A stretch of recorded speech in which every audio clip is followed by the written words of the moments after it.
Hey everybody. So what does anxiety have to do with high performance? Okay, I said everything, but maybe not everything, but at least the foundation of what we need for high performance. Difference in this video today from what I've been speaking on. This is back to high performance, which is actually my coaching niche that I've been on years. Wasn't until we started seeing the lockdown starting to have some negative effects on people as far as developing anxiety disorders and panic attacks, that I started trying to bring some attention to what wasn't being spoken about. Mental hygiene. We were talking about plenty of physical hygiene, but no mental. So we know there's plenty of talk about that now. It's real obvious. So I'd like to lean back into high performance again.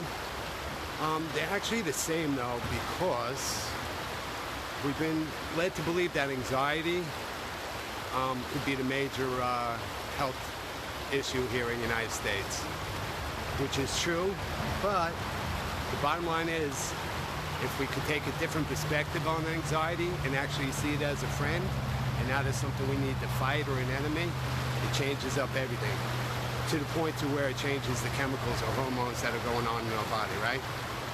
So before I get into this, I'd also like to mention, I did put a link on top of this video. I remembered this time. Still looking to speak to people about doing a nature retreat, 3-day nature retreat in January, hopefully if things go okay. So if you could, some people have definitely helped, gave me some great ideas, gave me confirmation on some ideas I had previously wanted to do. So I know sometimes it's hard to ask people to do a survey, but this you'll get some return. A lot of times just having somebody ask you a few questions about what you really like and what you would like to do could maybe give a light bulb to it going off. Okay, so anxiety. We're talking about, when we say that, we're really talking to the main ingredient in it, that is cortisol, right? So for the longest time we thought that was a really harmful, toxic hormone. Turns out to be not so much. It actually has a lot to do with our metabolism, right from turning glucose. No, giving us energy. I'll stick with that, right? Point being, I'll make an example. If it wasn't for a little bit of cortisol in the morning when we woke up, we wouldn't even be able to roll out of bed. We'd have no motivation to get out of bed. And that's why they call it the Goldilocks hormone, because we need just the right amount. Not enough, we're not getting out of bed.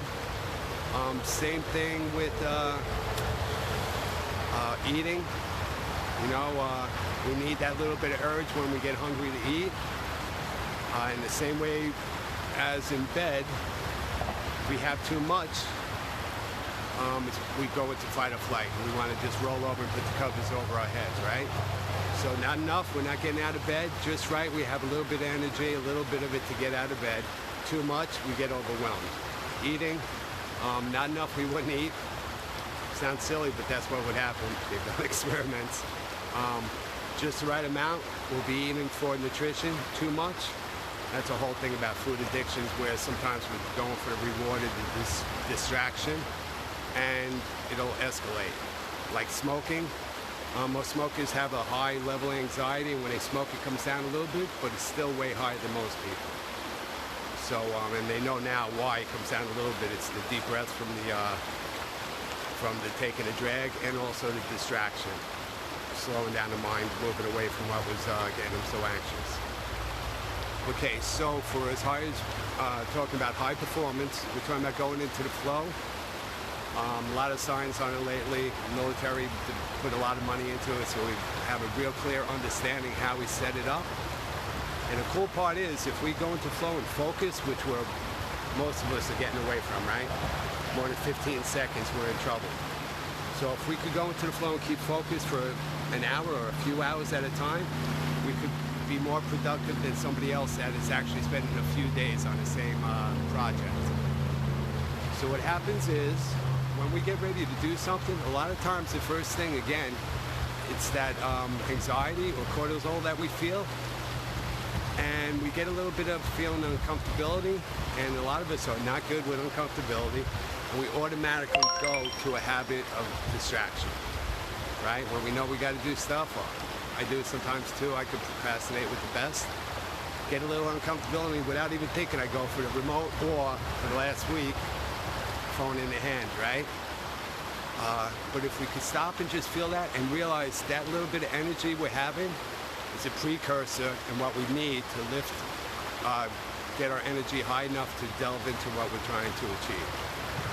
So same trick, not enough. We're gonna,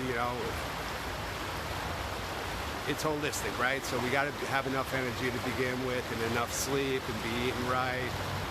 Even, just enough. None of us do it perfectly, but enough. So that when we feel that starting up, we can realize it's a friend helping us get ready to achieve something. It helps with our memory. Without a little cortisol, we can't recall things, can't get creative, the whole bit. So point being is, when we want to do something, it has to be a little bit higher than just getting out of bed.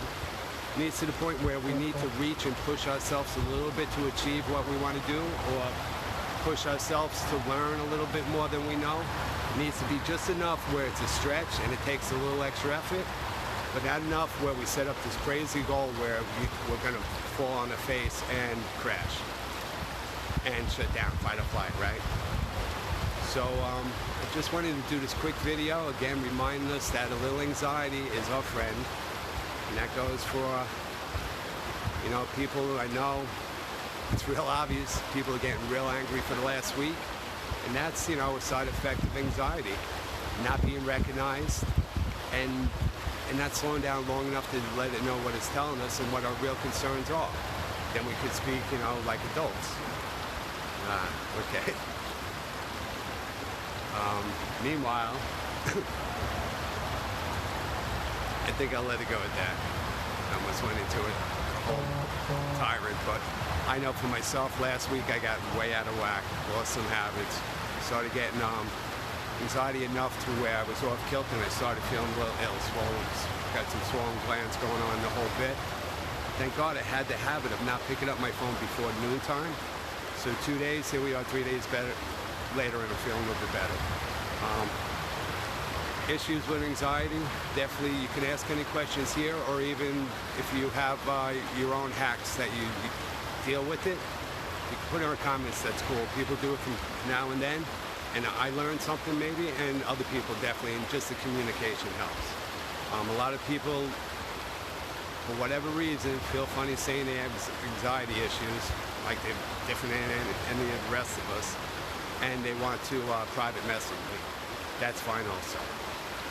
I'm a nerd when it comes to this. I'll talk about it all day, so it's all good for me, and if I can help you guys a little bit, all the better. Okay, guys, hope everybody's having a good day and trying to soak up the last few hours before it drops below freezing here in the Smokies for the next few days. Peace out and love.